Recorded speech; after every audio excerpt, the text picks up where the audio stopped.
அனைவருக்கும் வணக்கம். பல்லவன் தந்த அரியணை அத்தியாயங்கள் 12 மற்றும் 13. 12வது அத்தியாயம் காட்டில் மலர்ந்த காதல் மலர்கள். அந்த அழகிய வனப்பிரதேசத்தில் இளமான்கள் 2 துள்ளி ஓடுவதைப் போல முத்து நகையும் வன மல்லிகையும் மாமரம் நிறைந்த பகுதியை நோக்கி துள்ளு நடை நடந்த போதும் முத்து நகையின் மனம் அந்த வனப்பிரதேசத்தின் எழிலை ரசித்துக் கொண்டிருந்ததாக தெரியவில்லை. காலை இளவெயிலில் வண்ணத்து பூச்சிகள் சிறகடித்து பறந்தன. மலர்களுக்கு சிறகு முளைத்தது போல அவை பறக்கும் அழகில் மனம் ஈர்க்கப்பட்டாலும் கூட அவள் நெஞ்சில் ஏதோ முள்ளாக உறுத்தியது. இதில் விரித்த மலர்கள் எல்லாம் விழித்திறந்து நோக்குவது போல் இருந்தது. மலர்தோறும் கருவண்டுகள் அமர்ந்து தேன் உண்ணும் காட்சி. ஆனால் முத்துநகையின் விழிகளோ திறந்திருந்தும் எண்ண திரைகளால் மூடி கிடந்தன. வனமல்லிகை இதையெல்லாம் கவனித்துக் கொண்டுதான் வந்தாள். ஏனம்மா, என்னவோ போல் இருக்கிறீர்கள் என வினவினாள். ஒன்றுமில்லையடி, அந்த மனிதர் நம்ப தகுந்தவராக இருப்பார் என தோன்றவில்லை. அதுதான் மனதை என்னவோ செய்கிறது என்றாள் முத்துநகை. சரிதான், அப்போதே நினைத்தேன். நீங்கள் எதற்காக அவரை நம்ப வேண்டும்? ஏனம்மா, இப்படி வழியே போகிறவர் மீது விழியை வைத்து வீண் வருத்தங்களில் வாடி நலிகிறீர்களே என வனமல்லிகை உரிமையுடன் கோபித்தாள். நீ ஒரு விவஸ்தை கெட்டவள். உன்னிடம் போய் மனதில் இருப்பதை சொன்னேன் பார். சினந்தாள் முத்துநகை. நான் மட்டும் இல்லையம்மா, காதல் கூட விவஸ்தையற்றதுதான். ஏய், உன்னோடு வந்ததே தவறு. நான் திரும்ப போகிறேன் போ என்று முத்துநகை திரும்ப எத்தனித்தாள். இல்லையம்மா, நான் ஒன்றும் சொல்லவில்லை. என்னை தனியே இந்த நடுக்காட்டிலே விட்டு விடாதீர்கள். எனக்கு பயமாக இருக்கிறது. வனமல்லிகை பயப்படுவது போல பாவனை செய்து முத்துநகைக்கு முன்னால் ஓடி வந்து வழிமறித்தாள். ஆளைப்பார், நீயா பயப்படுகிறவள்? முத்துநகையின் பொய்க்கோபம் போன இடம் தெரியவில்லை. பிறகு என்னம்மா, மாஞ்சோலை அருகே வந்து நின்று கொண்டு மனதுக்கு பிடிக்காத விஷயங்களை பற்றி பேசிக் கொண்டிருக்கிறீர்கள்? அந்த ஆள் நம்ப தகுந்தவரல்ல என்றால் அவரை பற்றி நினைப்பதை பேசுவதை விட்டுவிட வேண்டியதுதானே? அதோ பாருங்கள், குலை குலையாய் எத்தனை மாங்காய்கள். அதை பற்றி ஏதாவது பேசுங்கள். வேண்டுமானால் நான் 4 மாங்காய்கள் பறித்து தரவும் செய்வேன். என்னால் அதுதான் முடியும் என்றாள் வனமல்லிகை. ஏண்டி, நான் அவரை பற்றி உன்னிடம் பேசவே கூடாதா? அது உன் மனதிற்கு பிடிக்காத விஷயமா? உங்கள் மனதிற்கு பிடிக்காத விஷயத்தை பேச வேண்டாம் என்றேன். அவரை நம்ப முடியவில்லை என நீங்கள் தானே கூறுகிறீர்கள். அதில்லை அடி, அந்த மனிதர் தன் பெயர் சங்கரதேவன் என அந்த பல்லவ ஒற்றனிடம் கூறினார் அல்லவா? அது உண்மையாக இருக்க முடியாது. இவர் ஏன் பொய் சொல்ல வேண்டும்? நல்ல மனிதராக இருந்தால் இப்படி பொய் சொல்ல துணிவாரா? அது பொய் என்று உங்களுக்கு எப்படி தெரியும்? நாம் தான் இதுவரை அவரது பெயரை கூட கேட்டறியவில்லையே. அப்படி கேட்ட வேளைகளிலும் கூட விரக்தியும் வெறுப்பும் மெலிட ஏதேதோ வேதாந்தம் தானே பேசினார் அவர். பல்லவ ஒற்றர் கேட்டதும் தானே அவர் கூறினார். அதில் என்ன உங்களுக்கு சந்தேகம்?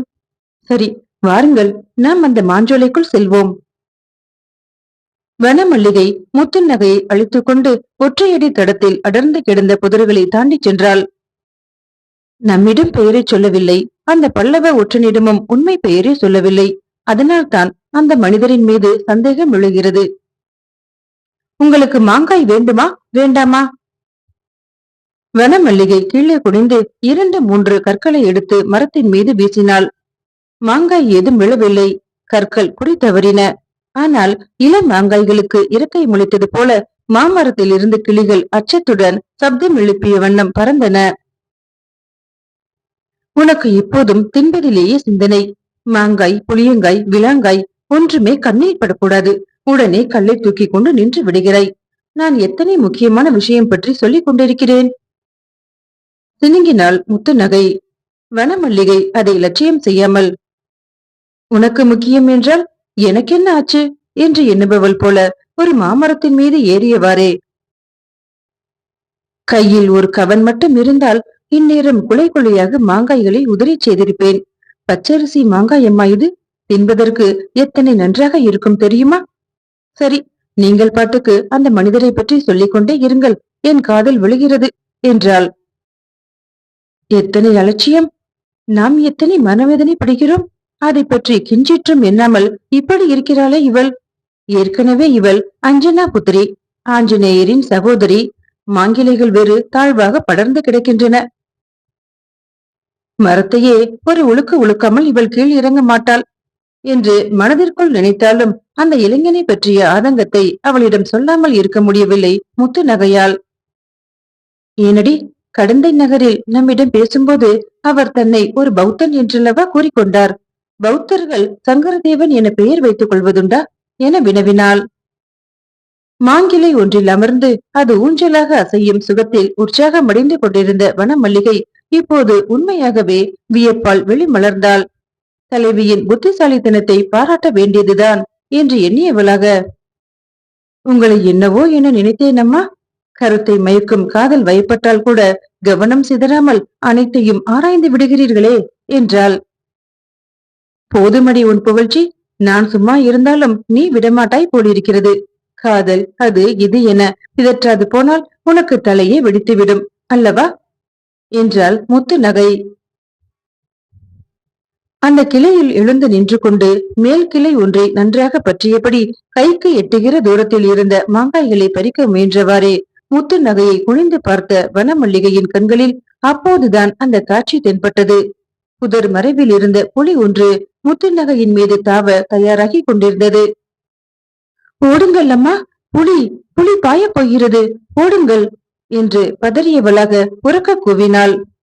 ஒரு கணம் அவள் வெளி சென்ற திசையை கவனித்து புலி தன் முன்னங்கால்களை அழுத்தி ஊன்றி பாய ஆயத்தமாகிவிட்டதை கண்ணுற்ற முத்து நகை அலறிய வண்ணமே ஓடத் தொடங்கினாள். ஒரு பாய்ச்சல் தூரத்தில் இருந்து இறை கை நழுவி போய்விடக் கூடாது என்ற வேகத்தோடு புலி அவளை துரத்தியது. அந்த ஆபத்தான தருணத்திலும் புலி, சிங்கம் போன்ற கொடிய வன விலங்குகளோ கருநாகம் போன்ற விஷ ஜந்துக்களோ துரத்தி வர நேர்ந்தால் அவற்றிடமிருந்து தப்புவதற்கு நேராக ஓடுவதை தவிர சற்று வளைந்து வளைந்து ஓடுவது நல்லது என யாரோ சொல்லியிருந்தது நினைவுக்கு வர முத்து நகை அந்த காட்டுப்பாதையில் தன் உயிரை கையில் பிடித்தவாறு வளைந்து வளைந்து சுற்றி சுழன்று ஓடிக்கொண்டிருந்தாள். எத்தனை சாமர்த்தியமாக ஓடினாலும் புலியின் பாய்ச்சலை எவ்வளவு நேரம் சமாளிக்க முடியும்? மெல்லியல்புகளே நிறைந்த அந்த பெண்ணால் தொடர்ந்து ஓட இயலவில்லை. மூச்சு இழுபடும் வேகத்தில் நெஞ்சு வலித்தது. கல்லும் முள்ளும் காலில் குத்தி ரண வேதனை ஏற்பட்டது.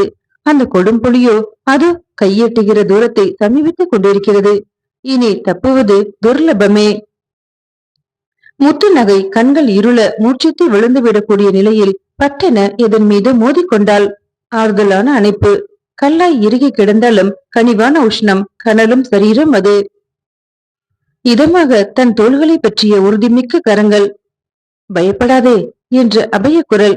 இவற்றையெல்லாம் உணர்ந்த முத்துநகை தான் மோதிக்கொண்டது சங்கரதேவன் என்ற அந்த இளைஞன் மீதுதான் என்பதை புரிந்து கொள்ளும் போது அவன் புலியோடு மோதிக்கொண்டிருந்தான். அடுத்த சில கணங்களில் அந்த பெண்ணையாற்றங்கரை காடு பெரும் சலசலப்பிற்கு உள்ளாகியது. கிடைக்க இருந்த இரையை புசிக்க விடாமல் தன் மீது பாய்ந்த அந்த எதிரியை பார்த்து புலி ஆவேசமாக உரிமையது. ஒரே அறையில் உன்னை கிழித்து எரிகிறேன் பார் என்பது போல தன் கூரிய நகங்களுடைய முன்னங்கால்களில் ஒன்றை ஓங்கி அவன் மீது வீசியது. அந்த முரட்டு வீச்சிலிருந்து அவன் லாவகமாக விலகி அதன் முகத்தில் தன் முஷ்டியை ஓங்கி ஒரு குத்து விட்டான். புலி நிலை குலைந்து தடுமாறிய ஒரு கணத்தில் மின்னலென தன் மேலங்கியை கழற்றி அதன் முகத்தில் வீசி நொடி பொழுதில் பாய்ந்து அதன் கழுத்தை இருக்கும் முயற்சியில் கட்டி புரண்டான். ஆயினும் புலி அவனை உதறி தள்ளிவிட்டு எழுந்து துள்ளி பாய்ந்து அவனது மேனியை பிராண்ட முயன்றது.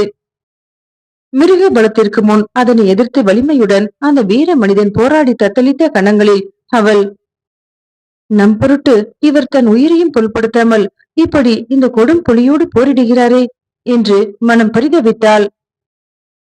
அந்த இளைஞன் வெறியேறி சினந்து பாயும் அந்த வேங்கையின் ஒன்றிரண்டு பாய்ச்சலை வெகு லாவகமாக சமாளித்தான்.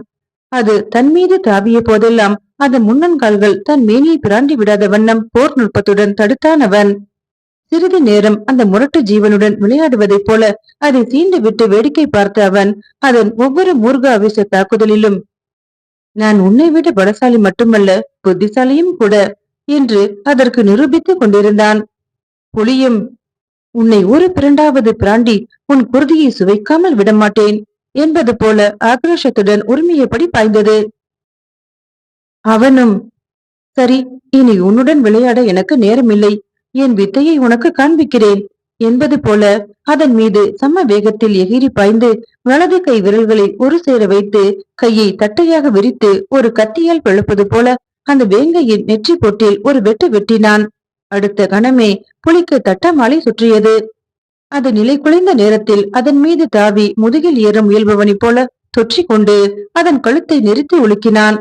அது சற்று முரண்டி ஆள் உயரத்திற்கு முன்னங்கால்களை உயர்த்தி நிமிர்ந்த போது அவனும் அதனுடன் சேர்ந்தே உயர்ந்தான். நீண்ட உடலுடைய அதன் சரீரத்தில் அவனது கால்கள் உறுதியாக பின்னி கிடந்தன. புலி அப்படி கீழே உருண்டு புரண்ட போதும் அவனும் அதனுடன் சேர்ந்தே உருண்டான். அவனுடைய பிடி மட்டும் தளரவில்லை. அது தன் முன்னங்கால்களில் அவனுடைய தலையோ கழுத்தோ சிக்குமா என வெகுவாக முயன்று பார்த்துவிட்டு தோல்வியுடன் சோர்ந்தது. அப்போது அவன் அதன் கீழ்த்தடையையும் மேல் வாயையும் தன் கரங்களால் பற்றி பிளந்தான். அதன் இருபுற கடைவாயிலும் சதை கிழிந்து உதிரம் ஊற்றெடுத்தது. துள்ளல் அடங்கி பூமியில் சரிந்த அதனை உயிரோடு விட்டு வைப்பது ஆபத்தானது என்பதை உணர்ந்த அந்த இளைஞன் இடைக்கச்சில் இருந்த குறுவாலை உருவி எடுத்து அதன் கழுத்து பகுதியில் ஆழமாக சொருகி கதிமோட்சம் அளித்தான். காடே அதிர உரிமை ஓலம் எழுப்பியபடியே அந்த புலியின் உயிர் ஓய்ந்தது.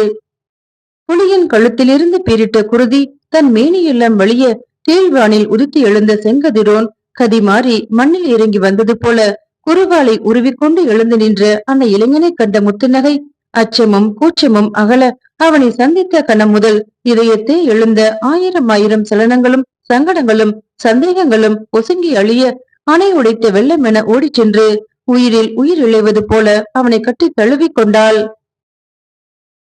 சரக்கொன்றை மரம் ஒன்றின் மறைவிலிருந்து இரண்டு விழிகள் இந்த சங்கம காட்சியை கண்டு கொண்டிருக்கிறது என்பதை அவர்கள் உணர்ந்ததாகவே தெரியவில்லை. அத்தியாயம் 13. முத்துநகை செய்த முடிவு. அந்த வனத்திற்குள் வழிமாறி வர நேர்ந்த போது அது இத்தனை ஆனந்தத்தை அள்ளித்தரப் போகிறது என முத்துநகை நினைக்கவே இல்லை. காவிரி கரையில் முதலாக அந்த இளைஞனை சந்திக்க நேர்ந்தது முதல் அவனது கம்பீரமான தோற்றத்திலும் தின்புய தோள்களிலும் நீண்ட கரங்களில் வாளை ஏந்தி எதிரிகளிடையே ஒரு சூறை காற்றிய வேகத்தில் சுழன்று போரிடும் வீரத்திலும் தன் மனதை பறிகொடுத்திருந்த போதும் தனக்கு இந்த அளவிற்கு துணிச்சல் வரும் என்பதை அவள் கனவில் கூட நினைத்து பார்த்ததில்லை. காவிரி நதிக்கரையில் தன் கண்களில் விழுந்த கனவு விதைகள் பெண்ணையாற்றங்கரையில் பெரிதாக படர்ந்து இன்ப மலர்களை பூத்து குலுங்க செய்துவிட்ட பேர் ஆனந்தத்தில் மூழ்கியவளாக முத்து நகை அந்த இளைஞனின் சுந்தர தோள்களில் தொற்றிக்கொண்டு மார்பிலே படர்ந்த மல்லிகை கொடியாக சுக சொப்பனத்தில் திளைத்திருந்தாள். அந்த இளைஞனின் முகத்திலும் மார்பிலும் பீரிட்டு அடுத்து கிடந்த புலியின் குருதி அவளது மெல்லிய ஆடைகளிலும் தந்த கடிசலாய் அவன் கழுத்தை கட்டி கொண்ட கரங்களிலும் ஒட்டி கொண்டது. அந்த பூந்தென்றலின் புயல் வேக தழுவலில் ஓரிரு கன பொழுதுகள் திக்கு முக்காடி திணறிய அந்த இளைஞன் அவளது மேனி சந்தனமேடு பள்ளங்களின் நில சூட்டு ஒத்திடங்களால் சித்தம் கிறங்கி போனான். அதுவரை அறிந்திராத அந்த நளின யுத்தம் அவனது கடின சித்தத்தை ஒரே அடியாக கரைத்து விட்டது. இருவரின் கண்களும் அதுவரை ஒருவரை ஒருவர் ஆராய்ந்து கொண்டிருந்தன. மனங்கள் ஒருவரை ஒருவர் நம்புவது பற்றி விஸ்தாரமாக விவரித்துக் கொண்டிருந்தன. விவாதித்துக் கொண்டிருக்கிற மனங்கள் எப்போதுமே செயல் வேகம் காட்டுவதில்லை. செயல் வேகத்தில் முனைகின்ற மனங்கள் விவாதித்துக் கொண்டிருப்பதில்லை. இரண்டாவது கருத்துக்கு வந்த இருவரும் அப்போது உதாரணமானார்கள். இருவரது கண்களும் இப்போது ஆராயும் விவேகத்தை தூக்கி எறிந்துவிட்டு ஒன்றை ஒன்று உரசி கலந்ததால் எழுந்த உணர்ச்சி பொறியில் அவர்களது இதயத்தில் காதல் தீ பற்றி கொண்டு கொழுந்து விட்டு எரிய ஆரம்பித்து விட்டது.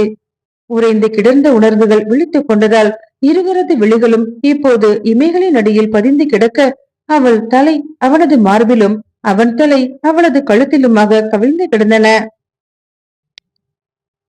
பரவச நிலையில் அவர்கள் தழுவி கிடக்கும் அந்த கோலத்தை அப்போதுதான் மூச்சிறைக்க ஓடி வந்து சேர்ந்த வனமல்லிகை நன்றாகவே கவனித்தாள். என்ன செய்வது? காற்று கூட தங்களின் ஊடை புகுந்து மேனி சங்கம மென்மை சுகத்தினை குலைத்துவிடக் கூடாது என்று எண்ணி இறுகி தழுவும் அவர்கள் முன் தான் எப்படி போவது என்று எண்ணியவளாக சரக்கொன்றை மரத்தின் பின்னால் தன்னை ஒடுக்கி மறைத்துக் கொண்டாள் அவள். ஆனாலும் அவள் அந்த மரத்தின் பின்னால் மறைந்திருப்பதை அவர்கள்தான் பார்க்கவில்லையே தவிர அந்த இளமேனி சங்கமத்தையும் கரை உடைந்த காட்டாறு கண்டபடி ஓடுவது போல ஒருவர் மேனியில் ஒருவரது கைகளை அலைய விட்டுக் கொண்டிருப்பதையும் அவள் நன்றாகவே பார்த்து கொண்டிருந்தாள். என்ன தேடுகின்றன அந்த கைகள்? அப்பா, எத்தனை பரந்த மார்பு, இதோ இந்த குன்றுகளை தோள்களாக உடைய இவரது கைகள் தேர்ந்த சிற்பி ஒருவரால் செதுக்கப்பட்ட யானையின் தலையில் இருக்க துதிக்கைகளைப் போலல்லவா தோன்றுகின்றன. அந்த உறுதிமிக்க கரங்களால் இவளது மேனியை தழுவலாமா வேண்டாமா என்று தயங்கி தவித்தபடி அணைத்துக் கொண்டாலும் இயல்பான வலிமையாலும் முரட்டுத்தனத்தாலும் மலைப்பாம்பு நீவி நெருங்குவதைப் போலல்லவா இருக்கிறது. முத்து நகையின் மயக்க மனநினைவுகள் இப்படி ஓடின. அந்த வீர இளைஞனோ அந்த செம்பஞ்சு மேனியால் தன் மீது விழுந்து தழுவிய தருணத்தில் ஒன்றும் புரியாமல் ஒரு கணம் திகைத்து நின்ற போதும் தன் இடக்கரத்தால் அவளது இடையை சற்றென தழுவி தாங்கிக் கொண்டிருந்தான். காய்ந்து கிடந்த பசுக்களின் அருகே ஒரு கட்டு பசும்புல் வந்து விழுந்ததும் விழுந்தடித்துக் கொண்டு ஓடி மேய்கிற மாடு போல அந்த கை விரைந்து விட்ட போதும் சற்று கௌரவம் பார்த்து தயங்கிய ஒரு பசு, சரி நாமும் மேய்ந்து வைப்போம் என்று ஓடுவது போல அடுத்த சில கணங்களுக்கு பின்னர் தான் குருவாலை கீழே எரிந்துவிட்டு வழக்கையும் அவளது மேனியில் தவழ்ந்து சஞ்சரிக்க துவங்கியது. அசுரனை வதம் செய்த அவதார புருஷன் மீது தேவர்கள் மலர் மாறி பொழிவது போல கொடும் புலியை வீழ்த்திய தன் மீது ஒரு தேவதையே மலர் மலையாக வந்து விழுந்து விட்டதோ என்று எண்ணினான் அவன். பூமழை பொழிந்து அதனுள்ளேயே தான் புதைந்து கொண்டிருக்கிறோமோ என்று பிரமை கூட ஏற்பட்டது அவனுக்கு. இத்தனை மென்மையாக கூட ஒரு தேகம் உண்டா என்ற அதிசயத்தில் அந்த பெண்ணின் இளமேனியின் தழுவலில் புத்தியை லைக்கவிட்டு அவன் அவள் மீது மனதாலும் கரங்களாலும் முழுவதுமாக அலைந்து திரிந்தான். சிறிது நேரம் மௌனம் அவர்களை அடக்கி வைத்து மனதால் பேசிக்கொள்ள செய்திருந்தது. இரண்டும் ஒன்றை ஒன்று அதிசயித்து ஆராய்ந்து அலைந்ததும் சம்மதங்களை பரிமாறிக்கொண்டு, இப்படியே இந்த இன்ப புதையல் தேடலை இருவருமே சொந்தமாக்கி கொண்டு விடுவோம் என உறுதி செய்து கொள்ள எத்தனிக்கையில் இருவரது உதடுகளும் ஒன்றாக பிரிந்தன. அப்படி பிரிவது ஒன்றாவதற்கு தானே என்பதால் மீண்டும் மீண்டும் அந்த உதடுகள் ஒட்டி கொண்டு என்று கிறங்கும் ஊமை ஒளிகளையே வெளிப்படுத்தின. பேச்சுக்கு வேலையில்லாத பெரும் சங்கமம் அல்லவா அந்த ஆலிங்கனம். புலியின் உரிமனை கேட்ட போதே அச்சத்துடன் அங்கும் இங்கும் பறந்து சிதறிய பறவைகளில் ஒன்றிரண்டு காட்டுப்புறா நிசப்தம் நிலவியதால் மீண்டும் அந்த சரக்கொன்றை மரத்தில் வந்து அமர்ந்திருந்தன. கீழே அவர்கள் இருவரும் அப்படி நெடுநேரமாக பேச்சிழந்து கட்டுண்டு கிடந்த கோலத்தை கண்டு லஜ்ஜை அடைந்ததோ என்னவோ அவை படப்படவென தன் இறக்கைகளை அடித்துக்கொண்டு மீண்டும் மேலே எழுந்து பறந்தன. ஒன்றிரண்டு குழி முயல்கள் இன்னும் அச்சம் நீங்காமல் அங்கும் இங்குமாக ஓடத் துவங்கின. அந்த சப்தங்களாலும் சரக்கொன்றை மலரிதழ்கள் தங்கள் மீது உதிர்ந்ததாலும் ரெக்கையடைந்த அவ்விருவரும் சட்டென விடுபட்டு பிரிந்தனர். அவன் மீது படிந்து கிடந்த புலியின் ரத்தமும் என்ன முயன்றும் தவிர்க்க இயலாத புலியின் நகங்களால் கீறப்பட்டு விட்டதால் அவன் மார்பில் கசிந்த குருதியும் கலந்து அவள் மீது திட்டு திட்டாக ஒட்டி கொண்டிருந்தது. நாணத்தால் பேச்சிழந்து நின்ற அவளை ஆற்றில் போய் குளித்து வரலாம் என அழைத்துக் கொண்டு போய் நடக்க துவங்கினான் அவன். அதற்கு மேல் அவர்களை பின்தொடர்வது அத்தனை உசிதமல்ல என்று எண்ணியவளாக வனமல்லிகையும் வண்டிகள் என்ற இடத்தை நோக்கி நடந்தாள். என்னை பற்றி எதுவும் தெரிந்து கொள்ளாமல் அவசரப்பட்டு இப்படி ஆலிங்கனம் செய்து கொண்டு விட்டாயே என்று முத்து நகையிடம் வினவினான் அந்த இளைஞன். தெரிந்து கொண்டுதான் அப்படி செய்தேன் என்றாள் அவள். ஒரு கணம் துணுக்குற்றவனாக, என்ன தெரிந்து கொண்டாய்? பொய் சொல்கிறீர்கள் என்பதைத்தான். பொய்யா? நான் என்ன பொய் சொன்னேன்? உங்கள் பெயர் சங்கரதேவன் என்று பொய் சொன்னீர்களே. அது பொய் என்று எப்படி சொல்கிறாய்? எப்படியோ, அதெல்லாம் எனக்கு தெரியாது. அது உங்கள் நிஜ பெயர் இல்லை என்பது மட்டும் உண்மை. நீங்கள் அப்படி அந்த பல்லவ ஒற்றனிடம் பொய் கூறியது பற்றி நான் மிகவும் வேதனைப்பட்டேன். ஆனால் இனி அதை பற்றி நான் கவலைப்பட போவதில்லை. எனக்கு உங்கள் பெயர் எதுவாயினும் சம்மதமே. ஏன் இந்த திடீர் மாற்றம்? எதன் மீதும் பற்றில்லாதவர் போல விரக்தியுடன் பேசிக் கொண்டிருந்த தாங்கள் இன்று என் உயிரை காக்கும் பொருட்டு புலியுடன் எத்தனை அபாயகரமான நிலையிலும் துணிந்து போராடி உள்ளீர்கள். அந்த அன்புக்கும் வீரத்திற்கும் என் வாழ்வையே உங்களுக்கு பரிசாக தருவது தவிர வேறென்ன செய்ய இயலும் என்னால்? உயிரிலும் பற்றில்லாததால் தான் அப்படி துணிந்தேன். புலியாவது எனக்கு வீர சொர்க்கம் தந்து விடாதா என்ற எண்ணம்தான் என்னை அப்படி செய்ய தூண்டியது. நீ என் மீது அபரிமிதமான நம்பிக்கை கொண்டு தவறு செய்துவிட்டாய். இதை அவன் உண்மையான வருத்தம் துணித்த குரலிலேயே கூறினான். ஏன் இப்படி உங்களை நீங்களே வெறுத்துக் கொள்கிறீர்கள்? நீங்கள் யார்? உங்கள் உண்மை பெயர் என்ன? உங்கள் வாழ்வில் அப்படி என்னதான் கொடும் துன்பம் நிகழ்ந்து விட்டது? இனியாவது என்னிடம் மனம் விட்டு பேசக்கூடாதா? சரியோ தவறோ, இனி என் வாழ்வும் உங்களோடு பிணைக்கப்பட்டு விட்டது. இதை மட்டும் நினைவில் வைத்துக் கொள்ளுங்கள். இனி எக்காரணம் முன்னிட்டும் சுய வெறுப்படைய உங்களை நான் அனுமதிக்க மாட்டேன். முத்து நகை உரிமையுடனும் உறுதியுடனும் பேசினாள். அந்த இளைஞன் அமைதியாக நடந்தான். நதிக்கரையை நெருங்கி விட்டதால் பேச்சு தொடரவில்லை. எங்கோ பெய்திருந்த பலத்த மழையால் பெண்ணையாற்றில் புது புனல் கரை புரள பெருகி இருந்தது. அவனது இதயத்திலும் புத்துணர்வும் புதிய சிந்தனைகளும் வெள்ளமாக பெருகின. முத்து நகை மரங்கள் நிறைந்த பகுதியில் ஒரு பாறை அருகே இறங்கி நீராடினாள். அவன் அவளுக்கு இடைஞ்சலாக இருக்க விரும்பாதவன் போல சற்று தூரமே தள்ளி போய் இறங்கி நீரின் தன்மைக்கு நெஞ்சுக்கு இதமாக இருந்ததால் நெடுநேரம் நீந்தி துளைந்தான். அவன் கரை ஏறிய போது அவள் ஈர ஆடைகளில் எழில் ஓவியமாக நின்றிருந்தாள். சந்தனத்தால் செய்த பதுமை போல இருந்த அந்த வனப்பும் நளினமும் அவனை வசீகரித்தன. ஏற்கனவே போரிட்ட வாள் காயங்களே இன்னும் முற்றாக ஆறாத நிலையில் தோளிலும் மார்பிலும் மீண்டும் புலியின் நகக்கீரல்கள் ஏற்பட்டிருப்பதால் பாவம் அவர் எத்தனை ரணவேதனைக்கு ஆளாகி இருக்கிறார் என்று எண்ணியவளாக அவன் அருகே நெருங்கிய முத்துநகை தன் காந்தல் மலர் விரல்களை அவனது மார்பிலே தவளவிட்டு கீரல்களை நீவியபடி, நாம் விரைவாக காஞ்சிக்கு சென்றால் தந்தையிடம் உள்ள அபூர்வமான மருந்துகளால் இந்த காயங்களை குணப்படுத்தி விடலாம் என்றாள். மருத்துவர் மகள்தான் எனக்கு மருந்து. அந்த மருந்து இங்கே இருக்கையில் காஞ்சி செல்வதில் எனக்கொன்றும் அவசரமில்லை என்றான் அவன். கருப்பு நிறத்தில் கூட ஓர் அருவி உண்டு என்பதை நிரூபிப்பதை போல இடைவரை விழுந்து புரண்டு கொண்டிருந்த அவளது கூந்தலில் அவன் விரல்கள் நுழைந்து அருவியாடின. அவசரமில்லைதான், ஆனால் காட்டிலேயே தாலி கட்டி வைத்துக் கொண்டு விடுவீர்களாக்கும் என்றாள் அவள்.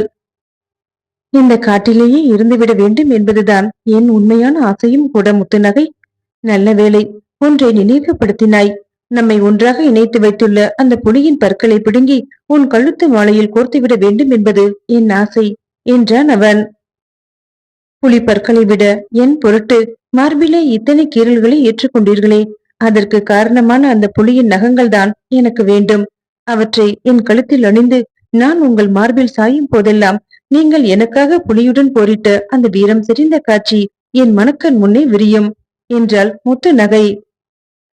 ஆகட்டும், வா, விரைந்து சென்று அந்த புலியை காணலாம். என் குருவாலை கூட அங்கேயே போட்டுவிட்டேன்.